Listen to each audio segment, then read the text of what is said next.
Wanadamu tunapozaliwa huwa tunapewa majina kutokana na tamaduni zetu, imani zetu, ama matukio mbalimbali ambayo yametokea katika wakati ambao tunazaliwa. Lakini jambo ambalo unatakiwa kulijua na kuliweka akilini, kila jina huwa lina herufi ambayo inaanzia mwanzo.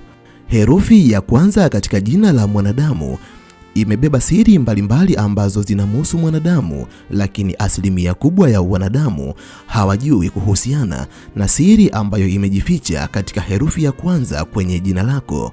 Kwa sababu hiyo, ndani ya video hii nitakwenda kukuambia siri ambazo wengi hawazijui zilizojificha katika herufi ya kwanza ya jina lako. Ninaamini hata wewe baada ya kutazama video hii mpaka mwisho utakwenda kujua ni siri gani ambazo zimejificha kwenye herufi ya kwanza kwenye jina lako. Inawezekana mada hii imekuvutia. Kama ni hivyo, basi video hii imetengenezwa mahususi kwa ajili yako, na inawezekana unatamani kuendelea kujifunza mambo mbalimbali kupitia video zetu. Kama ni hivyo, jiunge nasi kwa kusubscribe katika chaneli hii ya Fafanuo Media. Hapo utakuwa wa kwanza kupata video zetu pindi tunapoziweka kwenye chaneli hii. Hautajutia MB zako, kwani mara zote tunajitahidi kuwa bora zaidi ya jana. Asante, enjoy. Zifuatazo ni siri ambazo zimejificha katika herufi ya kwanza ya jina lako. Namba 1. Binadamu ambao majina yao yameanzia na herufi A. Hapa namaanisha Amina, Amoni, Amosi, Alexi pamoja na majina mbalimbali ambayo yameanzia na herufi A. Katika mpangilio wa majina katika seniority, hawa ni binadamu ambao ni masinia. Hata katika majeshi, watu wasipokuwa na vyeo, yani wakiwa katika renki moja, watu ambao majina yao huwa yameanzia na herufi A, hawa huwa ni viongozi wa watu wengine. Na hata katika shule ambazo tumesoma, mpangilio wa watu waliokaa katika nafasi zao za kufanya mitihani hupangiliwa kwa majina, na watu ambao majina yao yameanzia na herufi A, hawa ni binadamu ambao huwa wanakaa mbele, na kisha ndipo binadamu wa herufi nyingine wanapofuata. Ina maana katika maeneo mbalimbali, watu ambao majina yao yameanzia na herufi A, hawa ni masinia wa watu wengine. Lakini jambo ambalo unatakiwa kulijua na kuliweka akilini, binadamu waliozaliwa alafu wakapewa majina ambayo yameanzia na herufi A ni binadamu ambao huwa wanakuwa na sifa zifuatazo. Sifa ya kwanza ni viongozi wa asili. Asilimia kubwa ya binadamu ambao majina yao yameanzia na herufi A wanapenda kuwaongoza watu wengine kwa sababu wana sifa za uongozi. Amoni, unanisikia? Alexi, vipi hapo, unanielewa?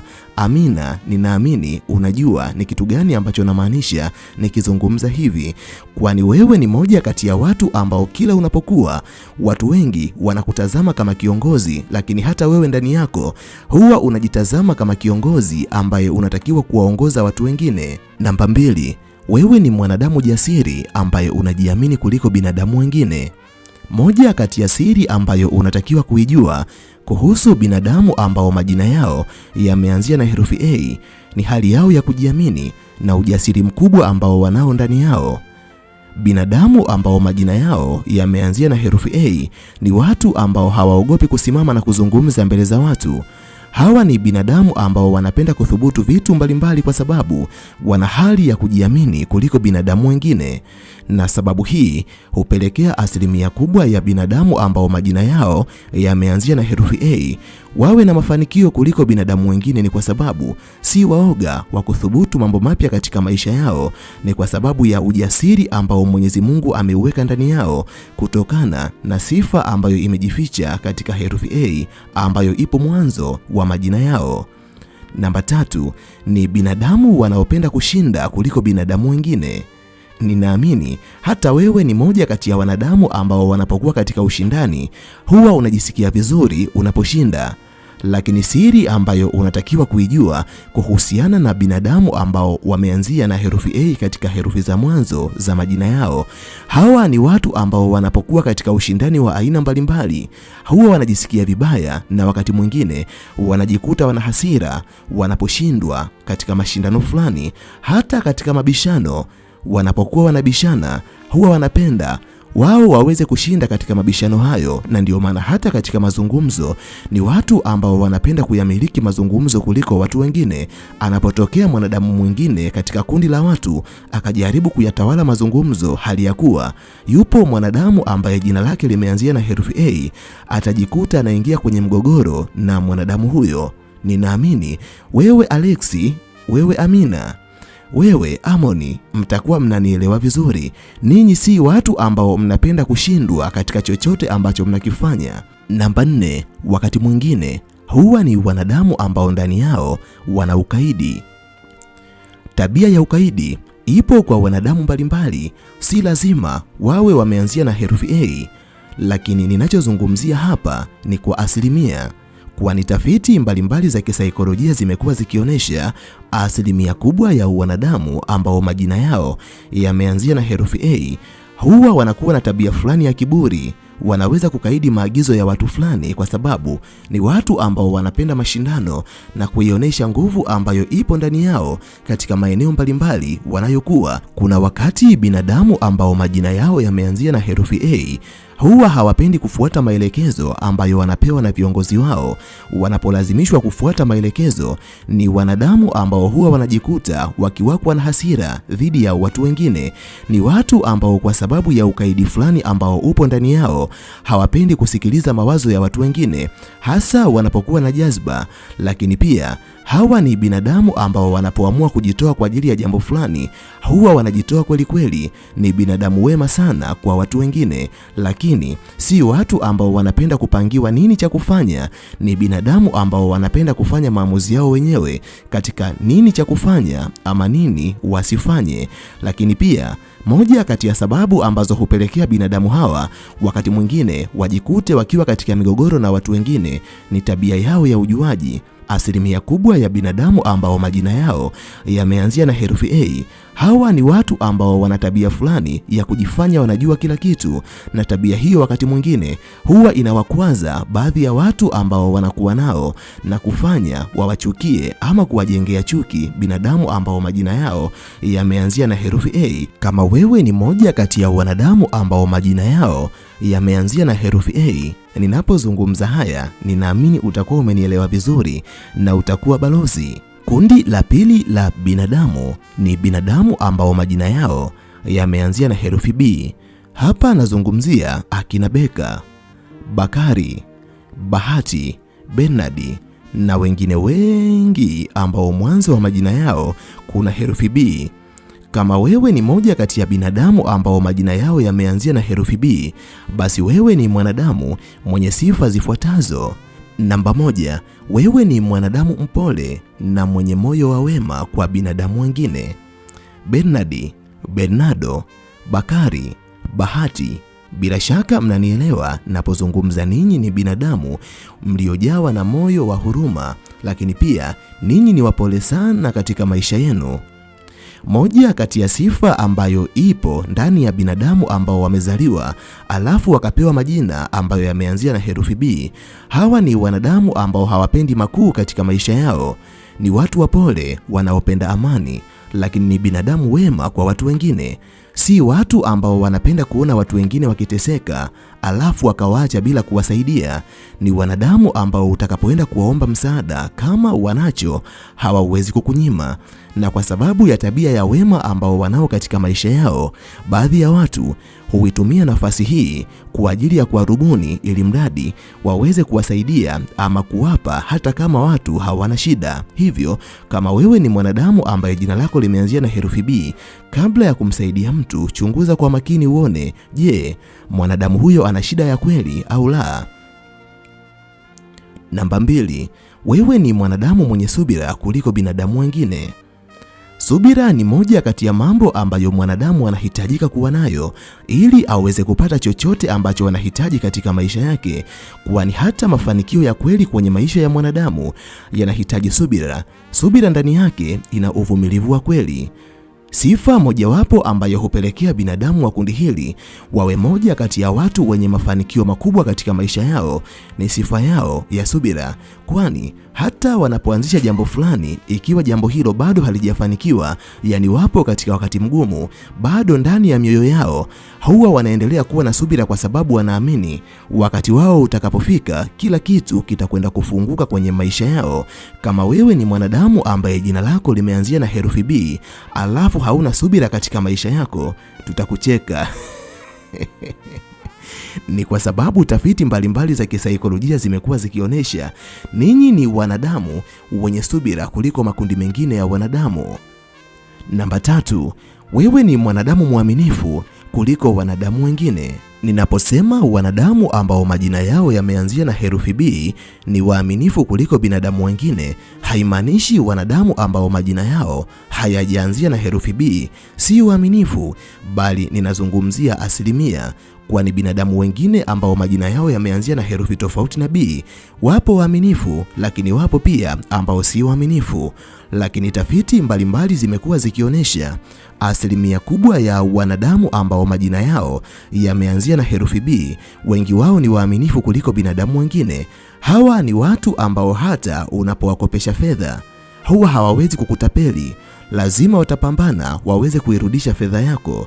Hawa ni wanadamu ambao wanapoamua kuwa upande wako ni vigumu sana kukusaliti, kwa sababu wana moyo wa uaminifu, hasa wanapokuwa wamefanya maamuzi kuhusiana na jambo fulani. Kama wewe ni mwanadamu ambaye jina lako limeanzia na herufi B alafu si mwaminifu, tutakushangaa, kwa sababu tafiti zinakuonesha wewe ni mwanadamu ambaye umetokea katika kundi la wanadamu ambao wana uaminifu wa kweli ndani yao. Namba 4, wewe ni mwanadamu ambaye unapenda utulivu katika maisha yako.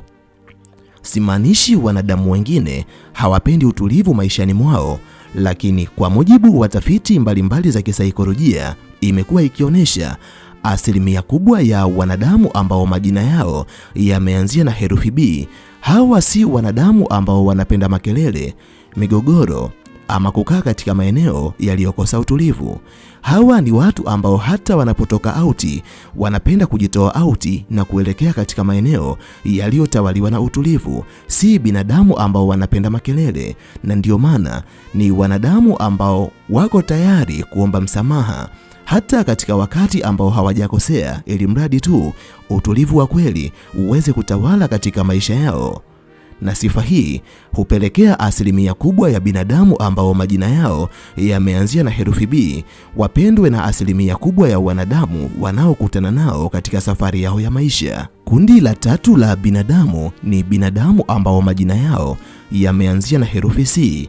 Hapa nawazungumzia akina Catherine, akina Chazi na wengine wengi ambao majina yao yameanzia na herufi C.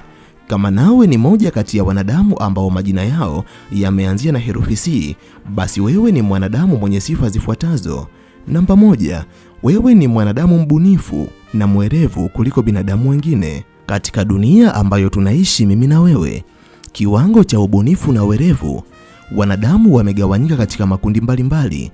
Wapo binadamu wasiokuwa na ubunifu kabisa, lakini wapo binadamu wenye ubunifu kidogo, na wapo binadamu wenye ubunifu wa kati, lakini wapo binadamu wenye ubunifu wa hali ya juu kuliko binadamu wengine. Tafiti mbalimbali zimekuwa zikionyesha asilimia kubwa ya binadamu ambao walizaliwa wakapewa majina ambayo yameanzia na herufi C, hawa ni binadamu ambao kiwango chao cha ubunifu ni kikubwa kuliko binadamu wengine.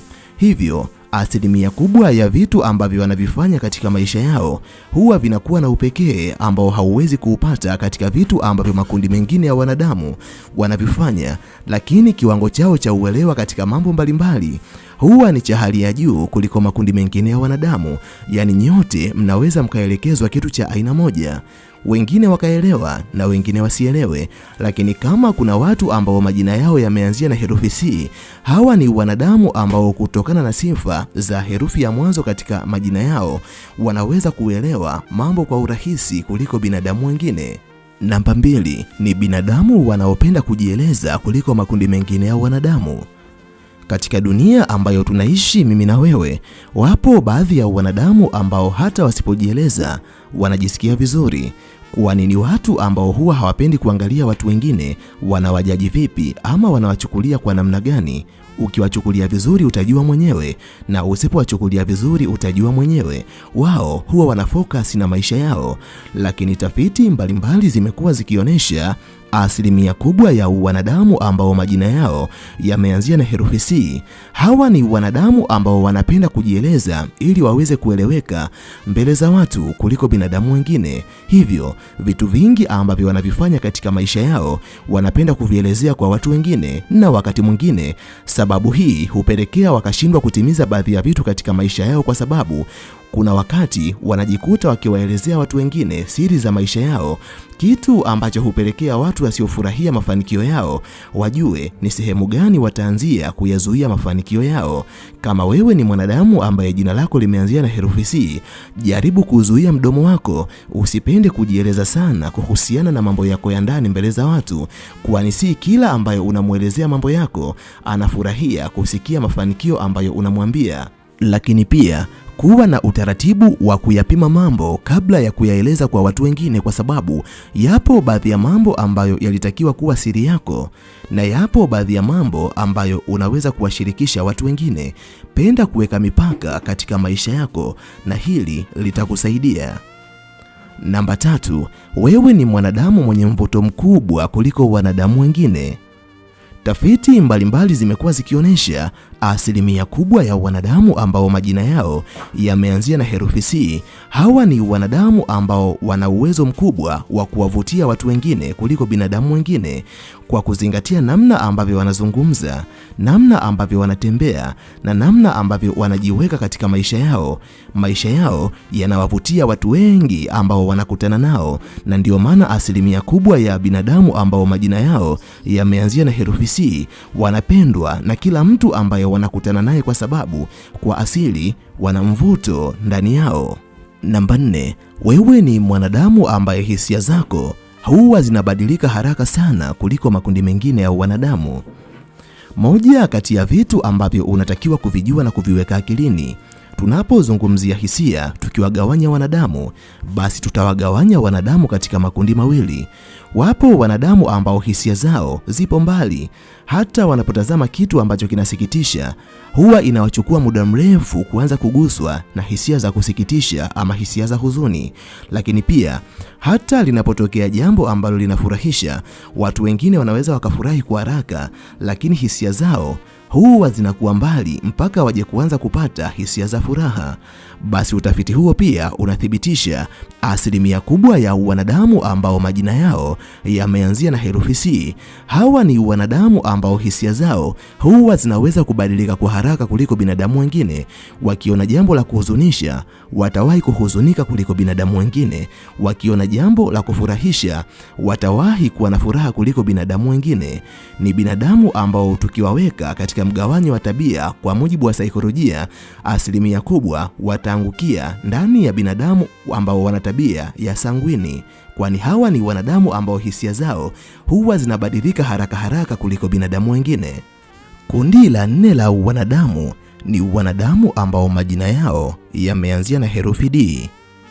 Hapa nazungumzia akina Dailani, Diana, Denisi, Dani pamoja na watu mbalimbali ambao majina yao yameanzia na herufi D.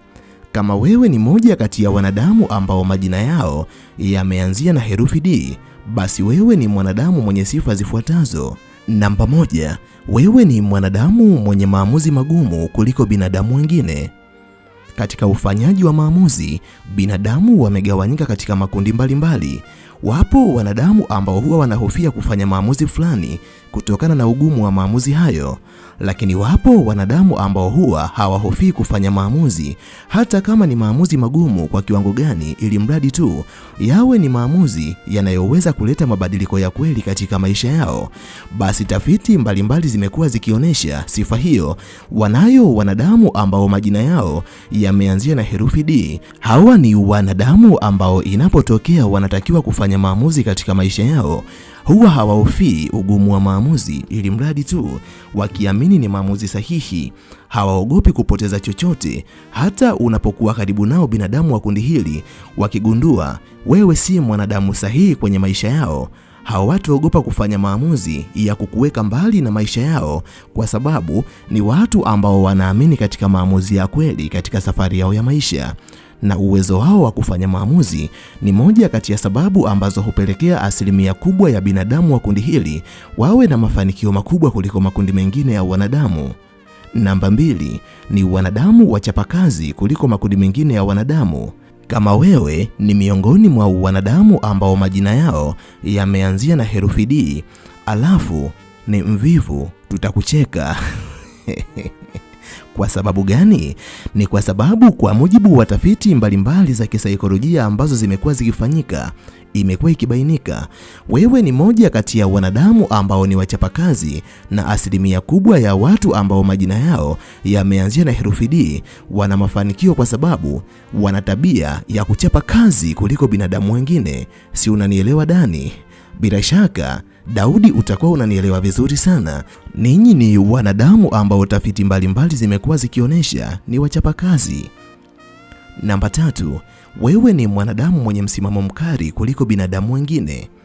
Katika kiwango cha msimamo, mwanadamu mmoja hutofautiana na mwanadamu mwingine. Wapo binadamu wasiokuwa na msimamo mkali, lakini wapo binadamu wenye msimamo mkali. Binadamu wengi wasiokuwa na msimamo ni wanadamu ambao wanaweza kubadilika kutokana na mazingira, yani wanaweza kuahirisha kitu ambacho walikuwa wanakiamini na kubadili imani yao kwa sababu tu ya hali ya upepo au watu wengine wanasema nini. Lakini tafiti mbalimbali zimekuwa zikionyesha asilimia kubwa ya wanadamu ambao majina yao yameanzia na herufi D, hawa ni wanadamu ambao wana msimamo wa kweli katika maisha yao. Wanapoamua kusimama upande wako, hata iweje, hawatakusaliti. Hawa ni wanadamu ambao wanapoamua kufanya maamuzi fulani katika maisha yao, hata watu wengine wakisema nini, hawatobadilisha msimamo wao. Na kiwango cha msimamo ambacho binadamu wengi ambao majina yao yameanzia na herufi D wanacho katika maisha yao ni moja kati ya sababu ambayo hupelekea binadamu hawa wapate mafanikio makubwa maishani mwao kuliko binadamu wengine. Namba 4, wewe ni mwanadamu ambaye haupendi kushindwa katika maisha yako. Ndani ya ulimwengu ambao tunaishi mimi na wewe, wakati mwingine maisha ambayo tunaishi ni kama ushindani, kwani hata usiposhindana na watu watashindana na wewe. Na ndio maana hata katika somo la falsafa, binadamu wanavyotazama maisha wamegawanyika katika makundi mbalimbali. Wapo baadhi ya wanadamu ambao wanachukulia maisha ni kama ushindani, lakini wapo baadhi ya watu ambao wanachukulia maisha ni kama masomo, lakini wapo baadhi ya binadamu ambao wenyewe ni observers tu, yani maisha ni kama unavyokuwa katika uwanja wa michezo. Wapo wanaotazama mchezo ili waweze kujifunza vitu mbalimbali, lakini wapo wanaoucheza mchezo, ina maana hao ni washindani. Basi maisha wakati mwingine huwa ni kama wacheza mpira ambao wanashindana kupata ushindi. Basi wapo baadhi ya watu ambao wakipoteza ushindi hujisikia vibaya, na tafiti mbalimbali zimekuwa zikionyesha binadamu ambao majina yao yameanzia na herufi D, chochote ambacho wanakifanya katika maisha yao huwa wanakichukulia kama ushindani, yani wanashindana dhidi ya watu wengine, na mara nyingi wanaposhindwa huwa wanaumia kupita kiasi, wanajisikia vibaya kuliko makundi mengine ya wanadamu. Kundi la 5 la binadamu ni binadamu ambao majina yao yameanzia na herufi E. Hapa anazungumzia wakina Evelyn, Emmanuel, Emanuela, Eliudi na wengine wengi ambao sijawataja majina yao, ili mradi tu kama wewe ni mwanadamu ambaye jina lako linaanzia na herufi E, basi wewe ni mwanadamu ambaye umezaliwa ukiwa na sifa zifuatazo. Namba 1, wewe ni mwanadamu ambaye unaweza kushika mambo kwa haraka kuliko makundi mengine ya wanadamu. Tafiti mbalimbali zimekuwa zikionyesha katika kushika mambo kwa haraka, akili ya wanadamu imegawanyika katika makundi mawili. Wapo baadhi ya wanadamu ambao wanaweza kujifunza mambo na kuyaelewa taratibu, hawa wanaitwa slow learners. Lakini wapo binadamu wengine ambao wanapojifunza kuhusiana na mambo fulani, akili yao inaweza kuyashika mambo hayo haraka haraka, hawa wanaitwa fast learners. Basi kwa mujibu wa tafiti mbalimbali za kisaikolojia, asilimia kubwa ya wanadamu ambao majina yao yameanzia na herufi E ni fast learners, ambao wanapokuta jambo fulani ambalo wanatakiwa kujifunza, akili yao inaweza kulinasa jambo hilo kwa haraka kuliko binadamu wengine, na ndio maana hata wanapokuwa katika masomo, kwa asilimia kubwa uelewa wao huwa unakuwa wa hali ya juu na wa haraka kuliko binadamu wengine. Namba 2, wewe ni mwanadamu ambaye unapenda uhuru katika maisha yako kuliko wanadamu wengine. Kwa kusema kwamba binadamu ambao majina yao yameanzia na herufi E wanapenda uhuru kuliko binadamu wengine, haimaanishi binadamu wengine hawapendi uhuru, bali hata kiwango cha upendo huwa kinaweza kutofautiana kwa mwanadamu mmoja na mwanadamu mwingine. Tafiti mbalimbali zimekuwa zikionyesha asilimia kubwa ya binadamu ambao majina yao yameanzia na herufi E wanapofanya kazi alafu kukawa na shinikizo fulani, yani kukawa na usimamizi mkali ambao unawafanya wajihisi hawapo huru, ufanisi wa kazi zao huwa unakuwa ni wa kiwango cha hali ya chini. Lakini binadamu hawa wanapofanya shughuli mbalimbali katika mazingira huru, kiwango chao cha ufanisi huwa ni kikubwa sana, kwa sababu ni binadamu ambao wanafurahia uhuru kuliko wanadamu wengine. Namba 3, hawa ni wanadamu ambao wanajua namna gani ya kuwasiliana vizuri kuliko makundi mengine ya wanadamu. Uwezo wa kuwasiliana unatofautiana kwa mwanadamu mmoja na mwanadamu mwingine. Wapo baadhi ya wanadamu ambao Mwenyezi Mungu amewaumba na akawapa vipaji vya mawasiliano ndani yao. Hawa ni watu ambao wanaweza kuwasiliana na wanadamu wa rika lolote katika maisha yao. Wanajua namna gani ya kuzungumza na wazee, wanajua namna gani ya kuzungumza na watoto, wanajua namna gani ya kuzungumza na watu wenye rika kama lao. Lakini hata wanapokuwa katika mazingira mbalimbali wanaweza kuzungumza kulingana na mazingira. Wakiwa katika ofisi za kiserikali wanajua ni aina gani ya maneno ambayo wanatakiwa kuyatumia katika maeneo hayo. Wakiwa sehemu za michezo wanajua ni aina gani ya maneno ambayo wanatakiwa kuyatumia. Basi tafiti mbalimbali zimekuwa zikionyesha sifa zote hizo wanazo binadamu ambao wana majina yaliyoanzia na herufi E, na ndio maana binadamu wa kundi hili huwa wanaonekana wenye busara na hekima, na ndio maana hata wanapohitajika watu wanaoweza kuzungumza kwa ajili ya kuwawakilisha watu wengine katika kundi fulani la watu, ikiwa katika kundi hilo kuna binadamu ambao majina yao yameanzia na herufi E, basi watu wengi watawapendekeza binadamu wa kundi hili kwa sababu uwezo wao wa kuwasiliana ni mkubwa kuliko binadamu wengine. Namba 4, wewe ni mwanadamu ambaye haupendi kabisa kubanwa katika maisha yako. Moja kati ya siri ambazo unatakiwa kuzijua kuhusiana na wanadamu ambao majina yao yameanzia na herufi E, hawa ni wanadamu ambao huwa wanapata tabu sana wanapokuwa katika mazingira ambayo yanawabana. Kundi hili la wanadamu ni wanadamu ambao wanapenda kuwepo katika mazingira ambayo wanaweza kujiamulia chochote katika muda wowote na wakakifanya, na ndio maana furaha yao huwa inayeyuka pindi wanapokuwa katika mazingira ya ofisi ambazo zinawabana kupita kiasi. Hawawezi kufurahia kabisa kazi hizo. Namba 6, binadamu ambao majina yao yameanzia na herufi F.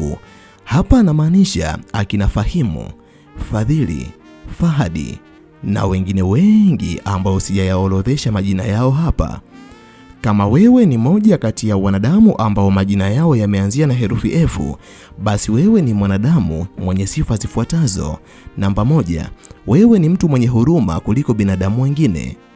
Tafiti mbalimbali zimekuwa zikionyesha asilimia kubwa ya wanadamu ambao majina yao yameanzia na herufi F hawawezi kuvumilia kuona binadamu wengine wanateseka hali ya kuwa wanaweza kuwasaidia.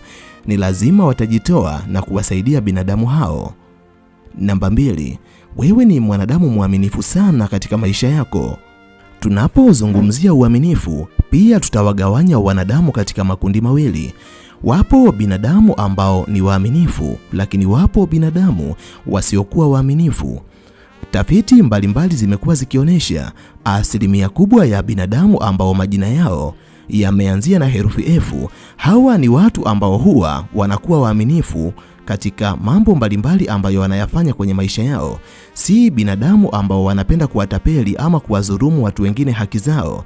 Ni watu ambao wanapenda haki katika maisha yao, na ndio maana kutokana na sifa yao ya uaminifu, hawa ni watu ambao wanaweza kupata mafanikio makubwa sana katika safari yao ya maisha.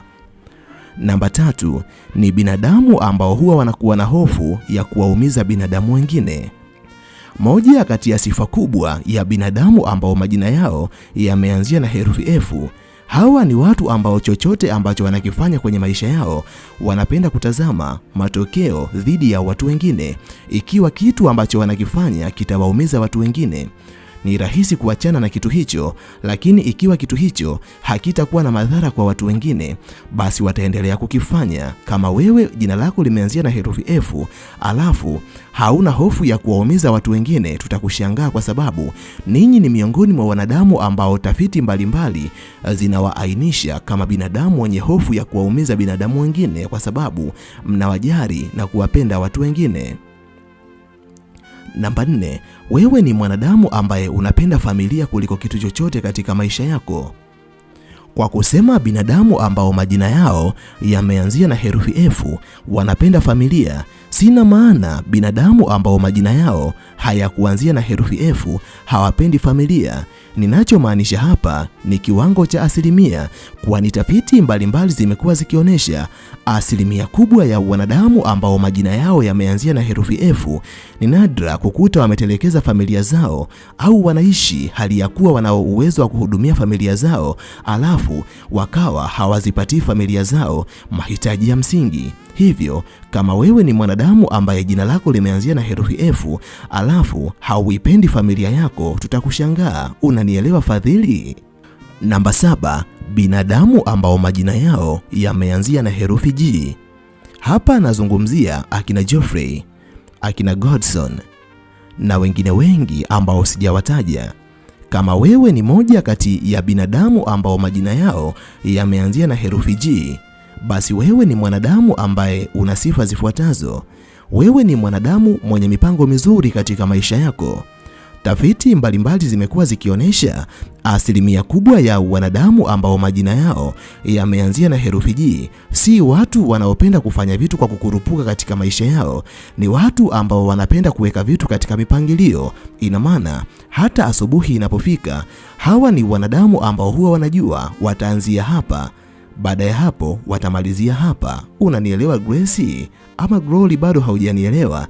Ninyi ni binadamu ambao maisha yenu huwa yapo katika mpangilio kuliko binadamu wengine. Namba 2, wewe ni mwanadamu ambaye unapenda kutunza siri kuliko binadamu wengine.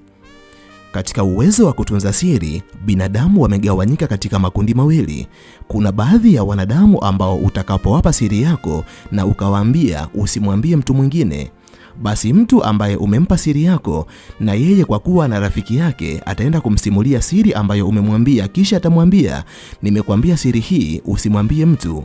Naye aliyeambiwa anaye rafiki yake mwingine ambaye anamwamini, ambaye naye atakwenda kumshirikisha siri hiyo na kumwambia nimekuambia siri hii usimwambie mtu, na yeye vivyo hivyo ataenda kumshirikisha mtu mwingine na kumwambia nimekuambia usimwambie mtu. Kwa hivyo siri yako itajikuta ipo katika mzunguko wa watu wengi ambao kila mtu anamwambia mwenzie kuwa usimwambie mtu. Lakini tabia hii asilimia kubwa ya wanadamu ambao majina yao yameanzia na herufi G hawana. Hawa ni wanadamu ambao unapowaambia siri yako unakuwa ni kama umeizika kaburini, hautaisikia popote. Na kama wewe ni mwanadamu ambaye jina lako limeanzia na herufi G alafu hauna kifua, tutakushangaa, kwani tafiti mbalimbali zimekuwa zikionyesha ninyi ni wanadamu ambao mnatakiwa kuaminiwa kwa kuwa mna uwezo mkubwa wa kutunza siri kuliko binadamu wengine. Namba 3, wewe ni mwanadamu ambaye huwa unajali na kuthamini malengo kuliko chochote katika safari yako ya maisha. Moja kati ya siri ambayo unatakiwa kuijua na kuiweka akilini, tafiti mbalimbali za kisaikolojia zimekuwa zikionyesha wanadamu wamegawanyika katika makundi mawili. Pamoja na kuwa kila mwanadamu ana malengo ambayo anatakiwa kuyatimiza, lakini wapo baadhi ya wanadamu ambao wapo tayari kuacha malengo yao na kuanza kufanya vitu vingine bila kujali umuhimu wa malengo katika maisha yao. Lakini kundi jingine la wanadamu ni wanadamu ambao wanajali na kuyathamini malengo yao kuliko chochote. Hawa ni wanadamu ambao hawapo tayari kuyatelekeza malengo yao, haijalishi ni kitu gani ambacho kimetokea katika safari yao ya maisha. Basi kwa mujibu wa tafiti mbalimbali, sifa hii asilimia kubwa ya binadamu ambao majina yao yameanzia na herufi G wanayo katika maisha yao, yani hawapo tayari kuacha safari ya malengo yao kwa sababu ya sababu yoyote kwenye safari yao ya maisha. Namba 4, wewe ni mwanadamu ambaye watu wengine hawawezi kukuelewa kiurahisi. Moja kati ya mambo ambayo unatakiwa kuyajua na kuyaweka akilini. Wapo baadhi ya wanadamu ambao wanaweza kueleweka kiurahisi kwa sababu tabia zao huwa zipo katika uelekeo mmoja. Lakini wanadamu wengi ambao walipozaliwa wazazi wao waliwatunga majina yaliyoanzia na herufi G, hawa ni wanadamu ambao huwa si rahisi kueleweka kwa sababu tabia zao huwa zinakuwa na viashiria mbalimbali ambavyo unaweza ukadhani wapo hivi, lakini utakapokutana nao siku inayofuata ukagundua kuwa haukuwaelewa vizuri, hawapo vile, watakuonesha hulka nyingine. Utajikuta unatumia muda mwingi kuwastadi ni watu wa aina gani, lakini utafeli kwa sababu hawa ni wanadamu ambao wana mchanganyiko wa tabia mbalimbali ambazo huwa zinaonesha hulka zisizoeleweka mbele ya macho ya watu wengine. Kundi la 8 la wanadamu ni wanadamu ambao majina yao yameanzia na herufi H. Hapa namzungumzia Happy, Hedison, Hamisi, Haridi na wengine wengi ambao majina yao mwanzoni kabisa yana herufi H. Kama nawe ni moja kati ya binadamu ambao majina yao yameanzia na herufi H, nisikilize kwa makini kwa sababu hizi ni sifa na tabia ambazo unazo. Namba 1, wewe ni mwanadamu mwenye busara kuliko binadamu wengine. Moja kati ya mambo ambayo unatakiwa kuyajua na kuyaweka akilini, kiwango cha busara hutofautiana kwa mwanadamu mmoja na mwanadamu mwingine. Wapo wanadamu wenye busara kubwa kuliko binadamu wengine. Basi tafiti mbalimbali zimekuwa zikionyesha asilimia kubwa ya wanadamu ambao majina yao yameanzia na herufi H, hawa ni watu ambao wana busara kubwa katika maisha yao kuliko binadamu wengine, na ukubwa wa busara ambayo wanayo katika maisha yao ni moja kati ya sababu ambayo hupelekea asilimia kubwa ya binadamu wa kundi hili wawe na mafanikio makubwa katika maisha yao kuliko binadamu wengine. Namba 2, wewe ni mwanadamu mpole lakini mwenye msimamo katika safari yako ya maisha. Moja kati ya sifa ambazo hupelekea asilimia kubwa ya binadamu ambao majina yao yameanzia na herufi H wapate mafanikio makubwa kwenye maisha yao ni sifa yao ya upole, lakini ndani yao wanakuwa wana msimamo. Ni binadamu ambao wanaweza kuishi na mwanadamu wa aina yeyote kwa sababu si watu wanaopenda makuu, lakini wanapoamua kufanya jambo fulani, haijalishi watu wengine watasema nini juu yao, watalifanya ni kwa sababu ya msimamo ambao upo ndani yao.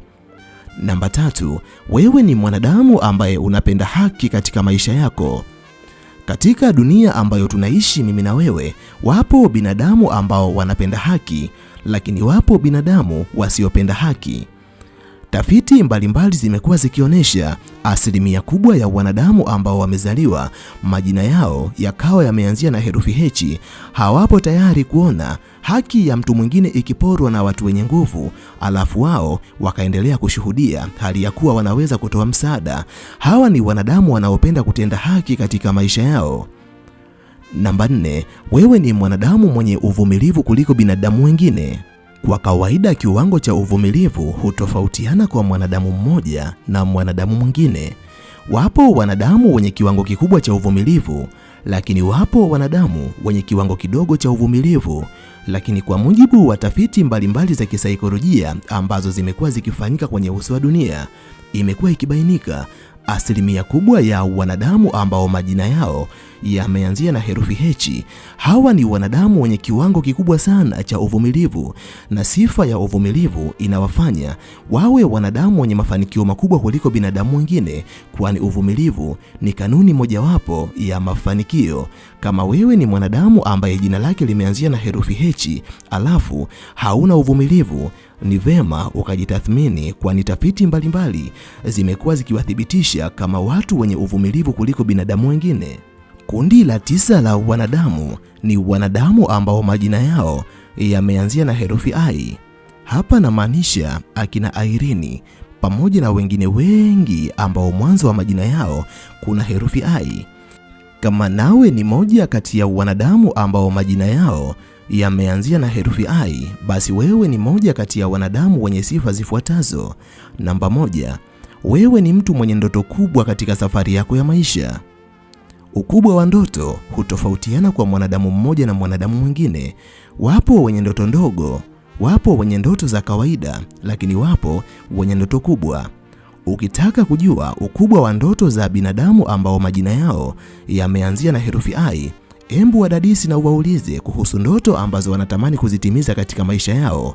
Utaogopa, na kuna muda unaweza ukahisi ndoto ambazo wanazo katika maisha yao ni kubwa kuliko uwezo wao, lakini amini usiamini, hawa ni wanadamu ambao wanaweza kutimiza ndoto kubwa ambazo binadamu wengine hawatoamini kama watu hawa wanaweza kuzitimiza, kwa sababu huwa wanakuwa na ndoto na ndani yao wanaamini kwa hakika watakwenda kutimiza ndoto hizo. Namba 2, wewe ni mwanadamu mwenye nguvu za kiroho kuliko binadamu wengine. Asilimia kubwa ya wanadamu ambao majina yao yameanzia na herufi I, ndani yao wanacho kitu ambacho kinaitwa intuition. Hii ni sauti ya kiroho ambayo inaweza kuzungumza ndani ya mwanadamu kwa ajili ya kumpa maonyo mbalimbali, kumuelekeza ni kitu gani cha kufanya, ama kumuepusha dhidi ya hatari mbalimbali ambazo zinaweza kutokea katika maisha yake. Basi tafiti mbalimbali zimekuwa zikionyesha asilimia kubwa ya wanadamu ambao majina yao yameanzia na herufi I, hawa ni watu ambao wanayo nguvu ya kiroho ambayo ni intuition kuliko binadamu wengine, na ndio maana wanaweza kuepuka hatari, kwa sababu wanapotaka kufanya kitu ambacho pengine kitawasababishia hatari, roho zao zinaweza kusita, na kuna muda wanakuwa wanaisikia sauti ikizungumza ndani yao ikiwapa maelekezo mbalimbali ni kitu gani cha kufanya. Namba 3, wewe ni mwanadamu mwenye mvuto wa kipekee kuliko binadamu wengine. Unaweza ukajiuliza ni kwa nini katika maeneo mbalimbali ambayo unakuwa watu wengi huwa wanatamani kuwa karibu yako. Ni kwa sababu wewe una nguvu ndani yako, na nguvu ambayo ipo ndani yako ni nguvu ya mvuto ambayo asilimia kubwa ya wanadamu hawana katika maisha yao. Namba 4, wewe ni mwanadamu ambaye unapenda kujitenga katika makundi ya watu kila wakati. Asilimia kubwa ya binadamu ambao majina yao yameanzia na herufi I, hawa si watu wanaopenda kukaa katika maeneo yenye mikusanyiko ya watu, bali ni binadamu ambao huwa wanajisikia amani wanapokaa peke yao, kwani hutumia muda huo katika kutafakari mambo mbalimbali ambayo yanahusu maisha yao. Hivyo, kama wewe ni moja kati ya wanadamu ambao majina yao yameanzia na herufi I, alafu mara nyingi huwa unajishangaa kwa nini haupendi kukaa katika makundi ya watu, hiyo ni asili yenu.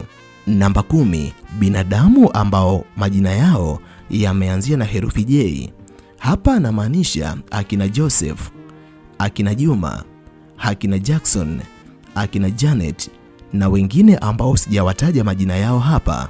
Kama nawe ni moja kati ya wanadamu ambao majina yao yameanzia na herufi J, basi wewe ni mwanadamu ambaye una sifa zifuatazo.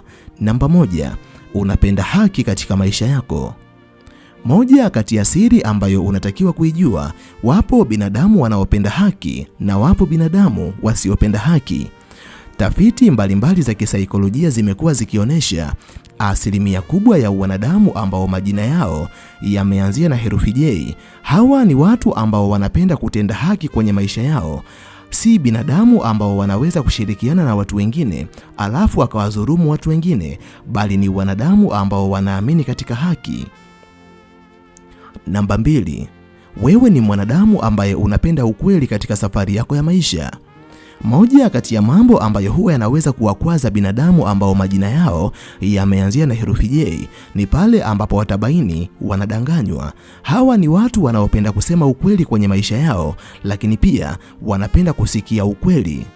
Hata kama walikuwa wanakuamini, endapo wakibaini umewadanganya katika namna yoyote, basi imani yote ambayo walikuwa wameiweka juu yako itakwenda na maji.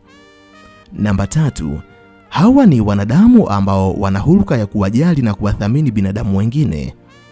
Moja kati ya sifa ambayo hupelekea binadamu ambao majina yao yameanzia na herufi J wapendwe na asilimia kubwa ya watu ambao wanakutana nao katika safari ya maisha ni kiasi cha upendo dhidi ya watu wengine. Hawa ni wanadamu ambao wanapenda kuwajali na kuwathamini watu wengine. Wakati mwingine huwaonesha watu wengine hali ya kuwajali na kuwathamini kuliko hata wanavyojijali wao wenyewe.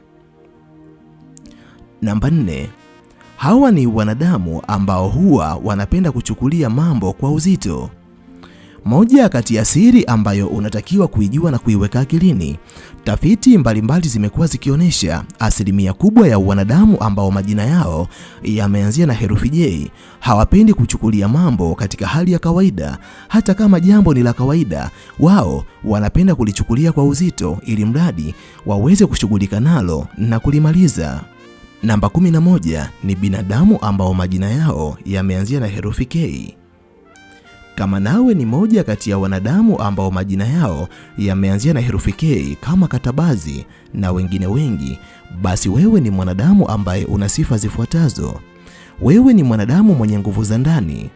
Haijalishi unapita katika wakati mgumu kwa kiwango gani, lakini hauwezi kukata tamaa kwa sababu ndani yako unayo nguvu ambayo huwa inaendelea kukupa moyo wa kuendelea kupita na kuyavuka mazingira magumu ambayo watu wengine wameshindwa kuyapitia, na ndio maana wewe ni moja kati ya wanadamu ambao wanaweza kupata mafanikio makubwa kuliko binadamu wengine.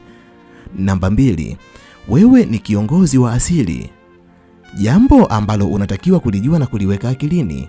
Inawezekana katika maeneo mengi ambayo huwa unakuwa, watu wengi huwa wanakupendekeza kama kiongozi, hali ya kuwa huwa haujui ni kwa nini watu wanakutazama kama kiongozi. Ni kwa sababu ya nguvu ambayo Mwenyezi Mungu ameiweka ndani yako kutokana na asili ya herufi K ambayo ipo mwanzoni kabisa katika jina lako.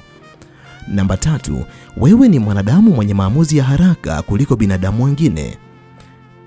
Namba 4, wewe ni mwanadamu ambaye haupendi kudharauliwa na wanadamu wengine. Namba 12, wanadamu ambao majina yao yameanzia na herufi L.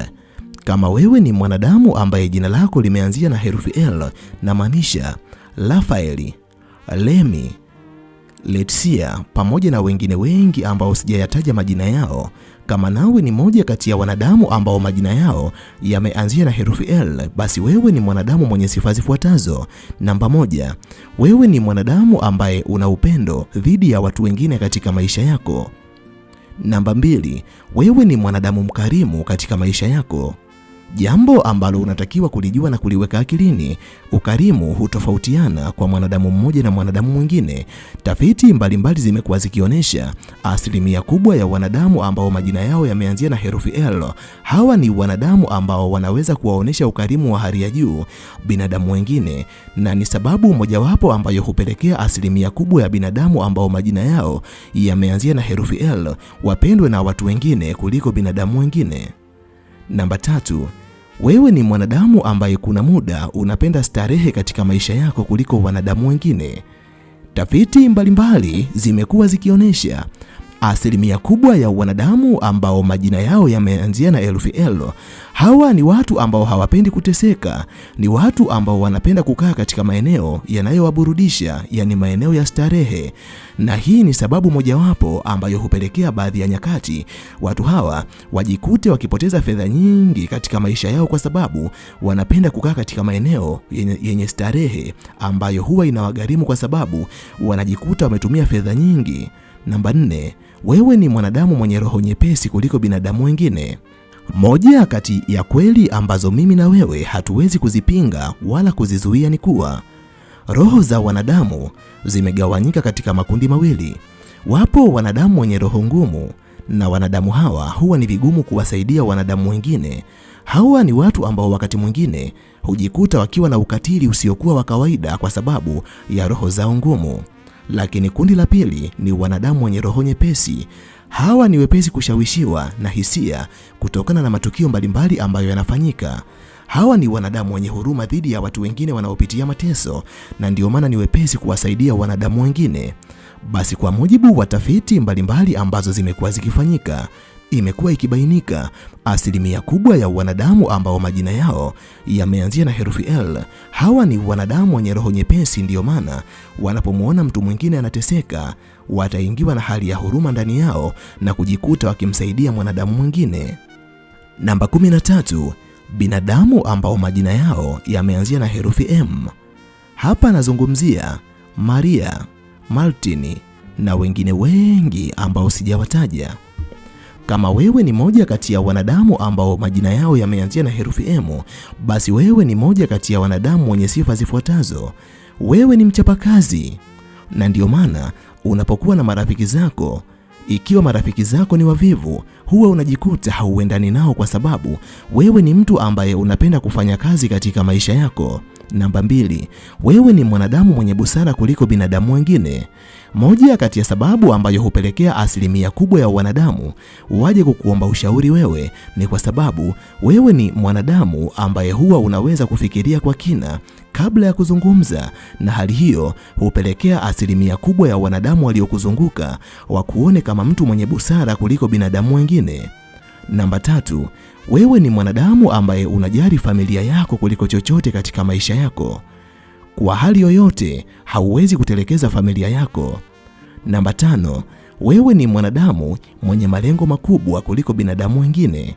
Mara nyingi unapowaelezea binadamu wengine kuhusu malengo ambayo unatamani kuyatimiza katika maisha yako, watu huwa wanakushangaa kwa sababu ndani yako umebeba kitu kikubwa kuliko unavyoonekana. 14 ni binadamu ambao majina yao yameanzia na herufi N. Hapa namaanisha akina Naomi pamoja na wengi ambao majina yao yameanzia na herufi N. Kama nawe ni moja kati ya wanadamu wa kundi hili, basi wewe ni mwanadamu mwenye sifa zifuatazo. Namba 1, wewe ni mwanadamu mwenye huruma ya hali ya juu kuliko wanadamu wengine, na ndio maana unapoona watu wengine wanateseka, moyo wako huwa unakuuma kuliko inavyokuwa kwa wanadamu ambao unakuwa nao.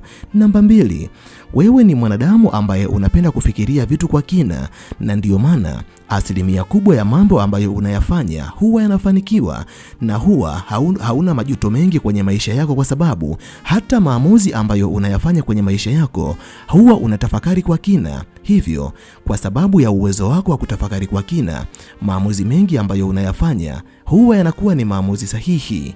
Namba 3, wewe ni mwanadamu ambaye unapenda kuwasaidia watu wengine. Unapohisi mtu anahitaji msaada wako, wewe ni mwanadamu ambaye huwa haujiulizi mara mbili, bali unamshika mkono na kumsaidia. Namba 4, wewe ni mwanadamu mwenye hisia kali. Yaani hisia zako huwa zinaweza kuguswa kiurahisi. Ukiona tukio ambalo linasikitisha, utasikitika kuliko wanadamu wengine, lakini wewe ni mwanadamu ambaye unapoona tukio ambalo linafurahisha, huwa unajikuta unakuwa na furaha ya hali ya juu kuliko binadamu wengine. Namba 15 ni binadamu ambao majina yao yameanzia na herufi O. Hapa namaanisha akina Ogola, Olomi na wengine wengi ambao mwanzo wa majina yao kuna herufi O.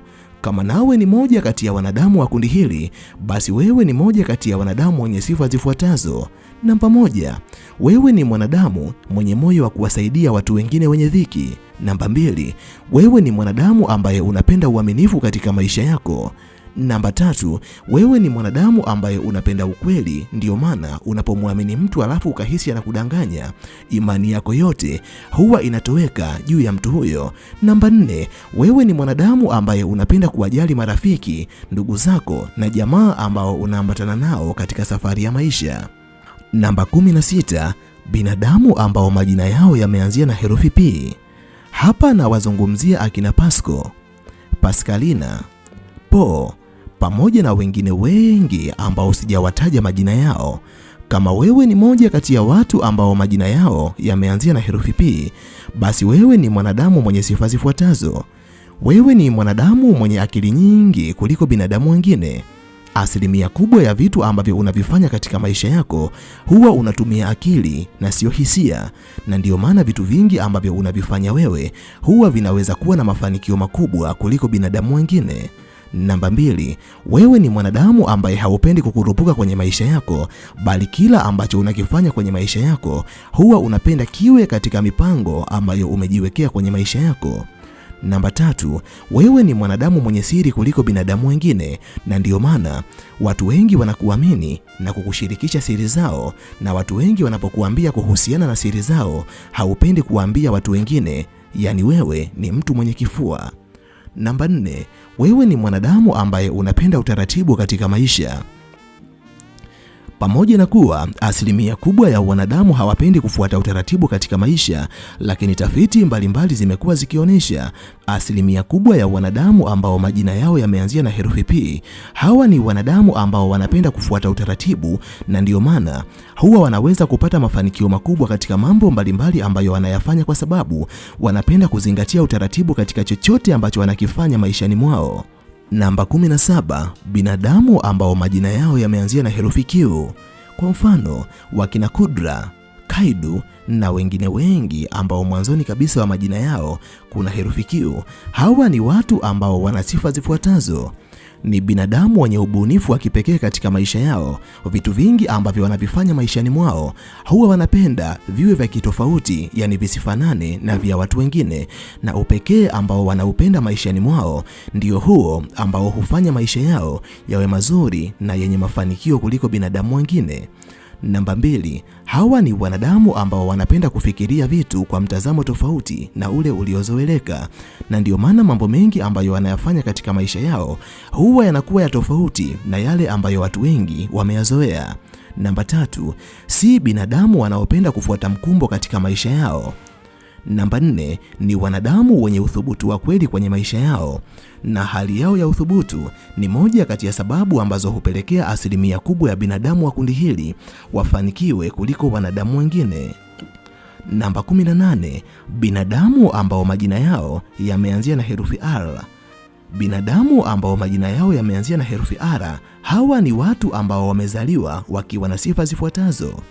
Namba 1, ni watu wenye mapenzi ya kweli. Hapa Raeli unanisikia, au Recho unanielewa vizuri. Kama wewe ni mwanadamu ambaye umezaliwa jina lako likiwa limeanzia na herufi R, alafu hauna mapenzi ya kweli kwa ndugu, rafiki na jamaa zako, tutakushangaa, kwani tafiti mbalimbali zinakuweka katika idadi ya watu wenye mapenzi ya kweli kwa watu wengine.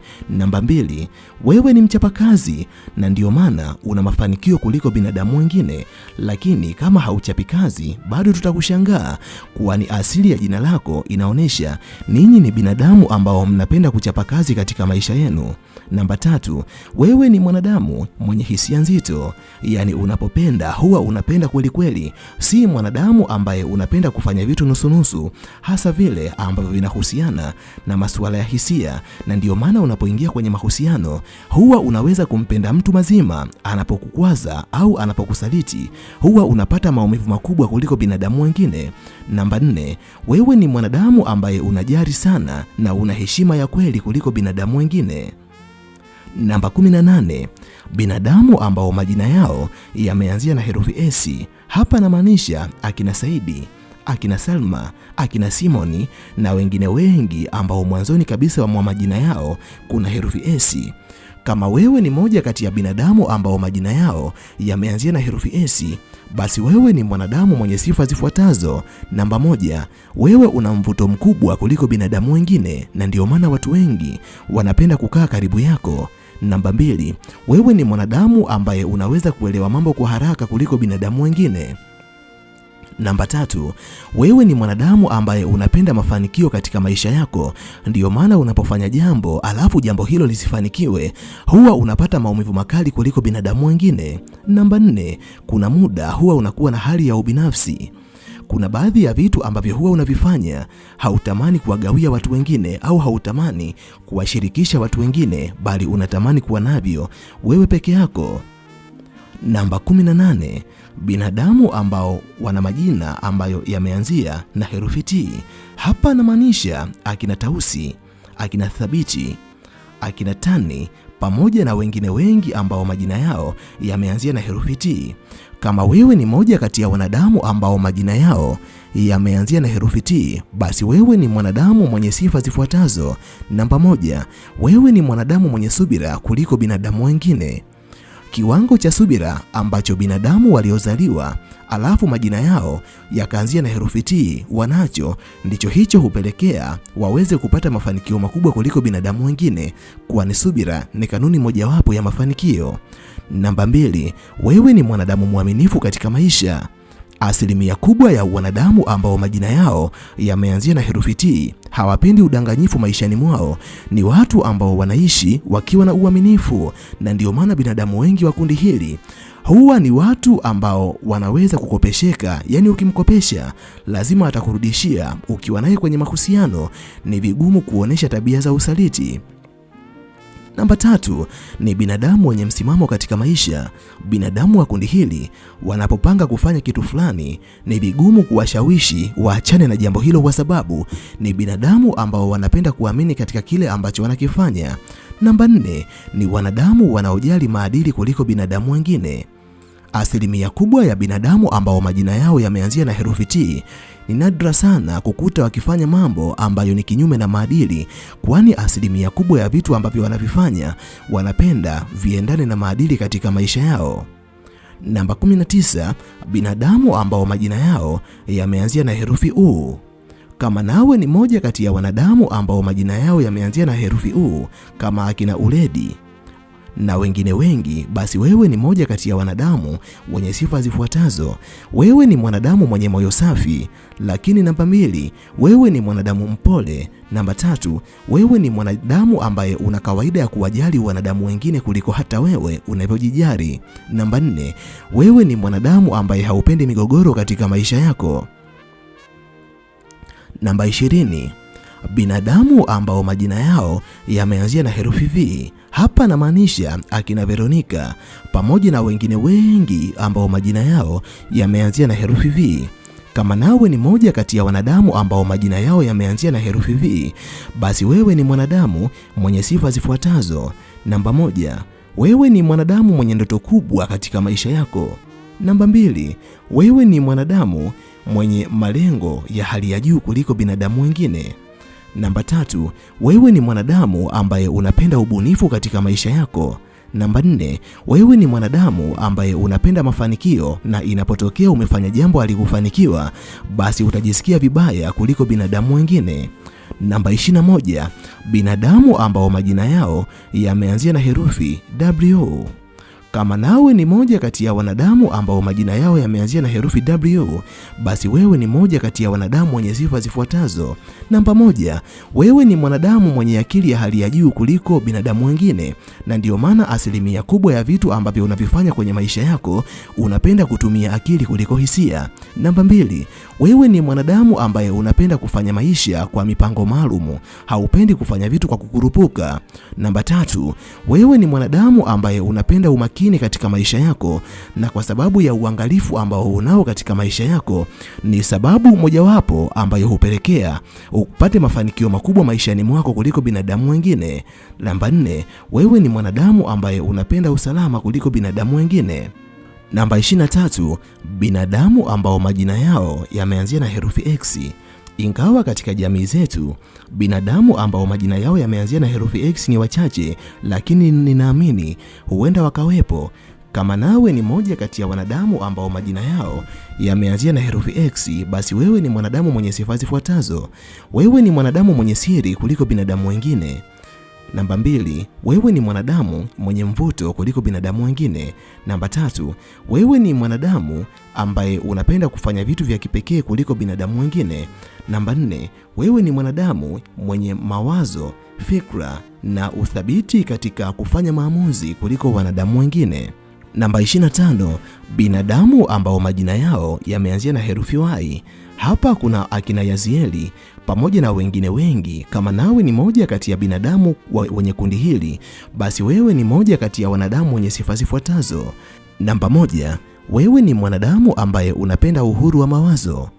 Unapenda kufikiria bila kuingiliwa na mtu yeyote katika mawazo yako, na uwezo huo wa uhuru wa mawazo unapelekea uwe miongoni mwa wanadamu wenye ubunifu wa hali ya juu kuliko binadamu wengine.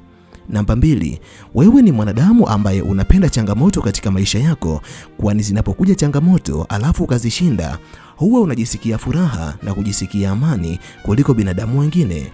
Namba 3, wewe ni mwanadamu mwenye vipaji vingi kuliko wanadamu wengine. Lakini namba 4, wewe ni mwanadamu ambaye haupendi kudhibitiwa, bali unapenda uhuru wa kweli kwenye maisha yako.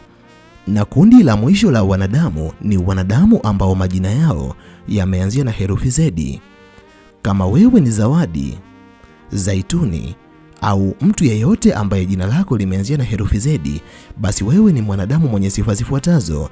Namba 1, wewe ni mwanadamu mwenye nguvu za kiroho, ndio maana mara nyingi unapolala unaweza kuota ndoto za ukweli ama unaweza kuisikia sauti ya ndani ikikupa maelekezo fulani. Namba 2, wewe ni mwanadamu ambaye una malengo makubwa katika maisha yako na una msimamo katika malengo yako. Haupo tayari jambo lolote likutoe katika njia ya kutimiza malengo yako. Lakini namba 3, wewe ni mwanadamu ambaye unapenda watu wengine wafanikiwe, na ndiyo maana kitendo cha kutamani mafanikio ya watu wako wa karibu, hata wewe pia unajikuta unafanikiwa, kwani kile unachomwombea mtu kinaanzia kwako. Kama wewe ni mwanadamu ambaye jina lako linaanzia na herufi Z, alafu haufurahii mafanikio ya watu wako wa karibu, tutakushangaa kwa sababu tafiti mbalimbali zimekuwa zikionyesha ninyi ni binadamu ambao huwa mnafurahia mafanikio ya watu wengine. Yapo mengi ya kuzungumza, lakini kwa sababu ya usalama wa MB zako sina budi kuishia hapa. Ni kushukuru wewe ambaye ulikuwa nami mwanzo mpaka mwisho. Tukutane tena katika video ijayo. Asante, bye.